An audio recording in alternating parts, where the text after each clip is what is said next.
সালামু আলাইকুম। এবার দাড়িপাল্লার গণজুয়ার চলের তা মানুষে কি কেলমা দেখাই রাখুন তা বুঝলাম না। আর চরমুনাই পিরে যে উল্টা কেলমা দেখাইয়া আমি কইরা চলাও কইরা এটা খবর আছে নি রে।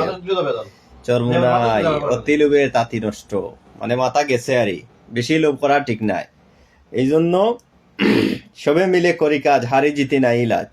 জেলা 11 দলীয় জোট তারা বান্ধিছিলা, যদি থাকতে তাইলে সবে মিলিয়ে আসন বাগাবাগি করিয়া নিতা, কিন্তু জামাতে ছাড় দিছে, তারা লাগে আসন রাখছিল, কিন্তু তারা ছাড় না রে থাকতো, মানে তারা দুনিয়ায় খাইলি। তো আসলে দুনিয়ায় খাওয়া যায় না, দুনিয়ায় মানুষরে খায়, এখান মনে রাখতে হইব। চরমুনাই পীর সাহেব, আপনার কাছে আকুল আবেদন, এখনো সময় আছে। জামাতো আপনি যোগদুক্কা দিয়া দেশ গড়ুক্কা, দেশ শাসন করুক্কা, ইসলামিক শাসন ব্যবস্থা চালু করুক্কা। কারণ আপনি মনে করো বেটিন আইচুন আর হেন আইচুন, আরে এই বাংলাদেশ একটা হইছে সব জাতের মানুষ মিলিয়া বাংলাদেশ, খালি মুসলমান নাই, সব জাতি আছেন, হিন্দু মুসলিম বৌদ্ধ খ্রিস্টান সবাই মিলিয়া।